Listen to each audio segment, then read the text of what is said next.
All right, Shalom Israel. I'd like to give all praises, honor, and glory to Yahweh, Ba'ashem Yahushai, double honor to the apostles and the elders of Great Millstone, and Shalom to the elect out there doing this work of faith and live with love, of true sincerity. Right, and it's just gonna be just a quick hit, on Sirach 38 and 24, and um, and it reads, "The wisdom of a learned man cometh by opportunity of leisure, and he that hath little business shall become wise. How can he get wisdom that holdeth the plough, and that glorifieth in the gold that driveth oxen, and is occupied in their labors, and whose talk is of bullocks?" Okay, and the main thing that we're supposed to be striving for in the truth is wisdom. I always quote one of my favorite scriptures, Wisdom of Solomon 6:20. Therefore, the desire of wisdom bringeth us to a kingdom. Okay, so in order to obtain wisdom, that's going to require time. Meaning what? The more effort that you put into something, the more that you're going to get out of it, the more benefits that you're going to see of it. Just like with herbs, for instance, you know, you may put a couple of herbs that are good for the heart together. Make yourself a little formula or something. Well, the more you use that combination, the more effective it's going to be for your body and for your heart in the long run. That's the same way it is with the wisdom of the scriptures and with learning. The more you apply yourself unto these scriptures, the more you study, the more you give yourself over to the Spirit, the more wisdom that you will attain, the wiser that you will be. The you know the you will see more growth, basically overall in the spirit. Okay, and you can only do that by having opportunity, of leisure, you know, and opportunity is what?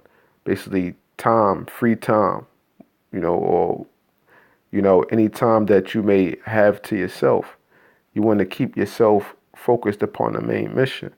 You know, you don't want to allow, your hobbies and work and things like that to constantly come in between the opportunity that you may have to put forth some extra time into studying or the extra time into do a video, you know, and brothers may have a habit of allowing their hobbies, things that they like to do, to get in a way of them doing more for the spirit, you know.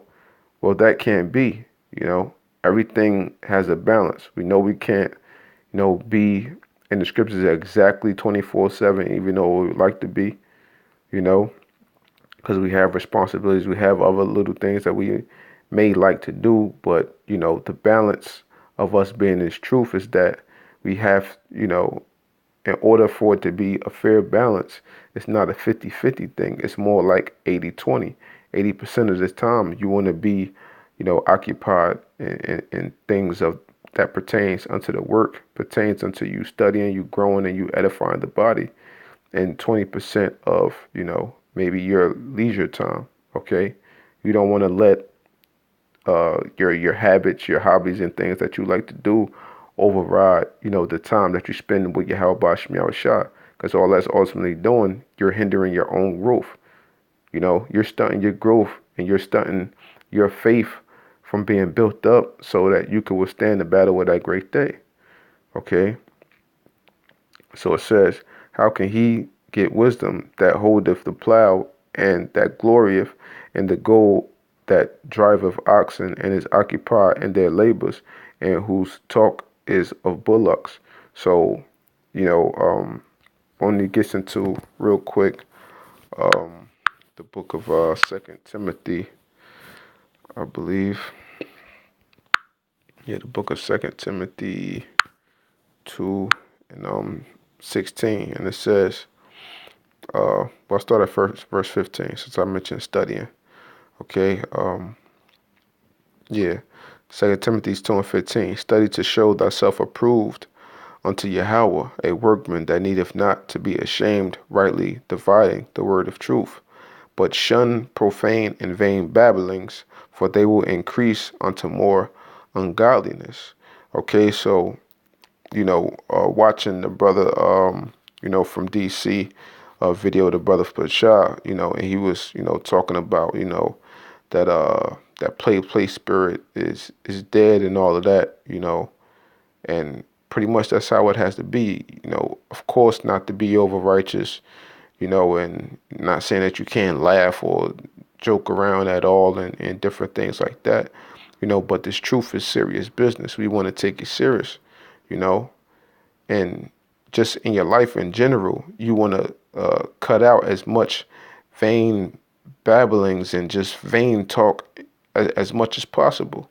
Because what it says, for they will increase unto more ungodliness. The more you give yourself over to simple, foolish, stupid talk, or just things that constantly consist of, your personal hobbies, eventually that's going to overtake your spirit, man. You know, eventually that's going to overtake your spirit, or if it doesn't, you're going to find yourself in a position to where, you're completely out of the loop of things because you've been keeping your mind focused somewhere else and not upon the scriptures, man. You know, the things we have to remember, the things that we like are pertaining to this world. Majority of them pertain to the flesh. Some brothers may have certain hobbies that, actually pertain to the spirit and things of that nature. But majority of times, if it's something, you have a hobby or something, it's usually pertaining to the ways of the world. So if you, continue to indulge yourself in that heavily, that's something that's going to constantly be on your mind. And you're going to think about that, on a regular basis. And, the scriptures say, Matthew 6:22, pretty much how we supposed to, have that focus, have that tunnel vision, So if we have other things on our mind, more than this truth, then, that should be a sign to you that you're not in the right spirit. And you need to correct the things and what you're doing and, your whole thought process and your time management. You got to work on your time management. Okay.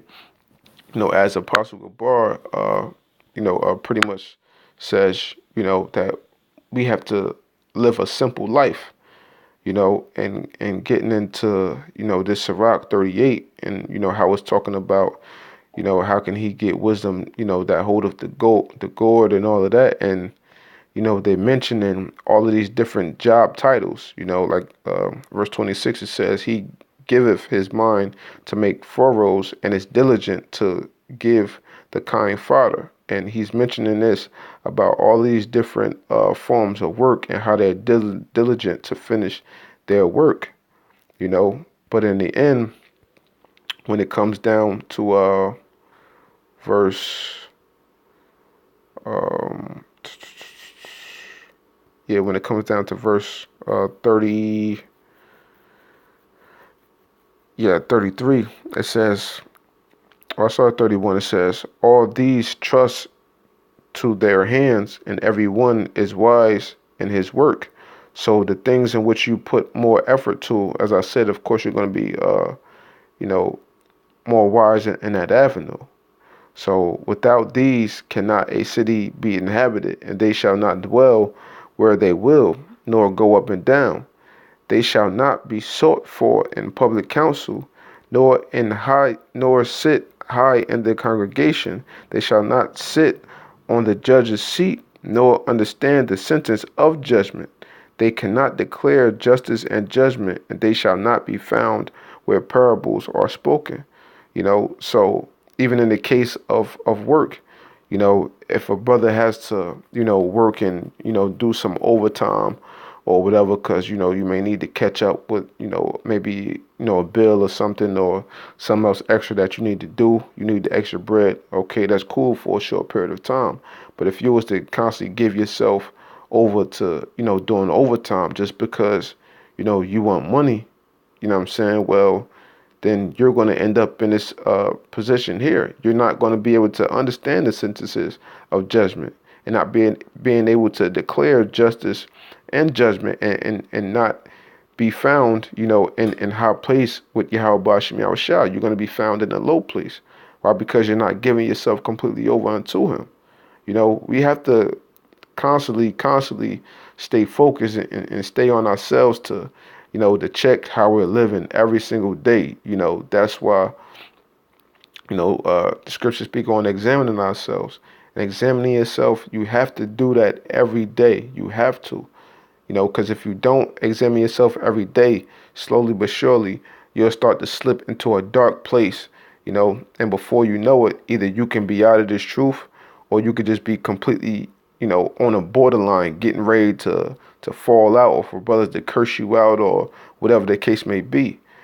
So you have to be diligent in mind first, and knowing this mission that we have at hand, to not allow work, your hobbies, your woman, your children, these different aspects of your life to, be in the way and to take your mind from the main mission. Because our main mission in this life is not woman, is not working to make money for Esau.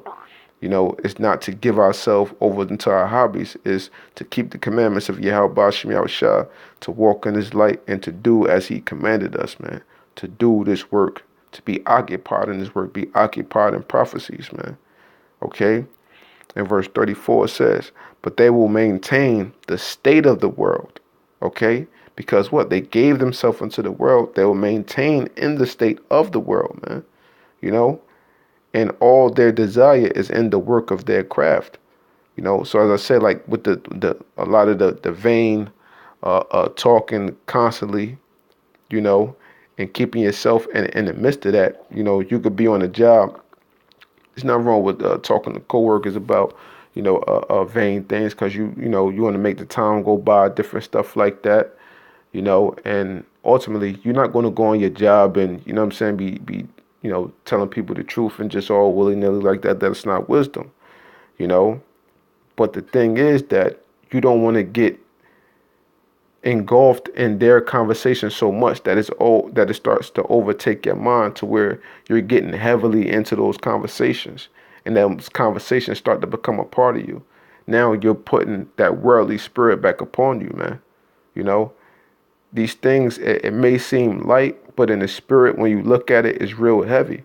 Because just in an instant, you could be thinking worldly, or in an instant, you could get carnal, from not checking these little methods and these little ways, that could creep upon you at any given moment. Because remember, our adversary, spiritual Satan and his physical counterpart, Esau, they work in ways that are very subtle.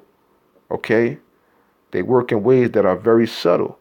And those subtle and subliminal ways, they can get you within an instant without you even knowing. And now you're engulfed in the ways of the world. So you have to be on the lookout for these things, man.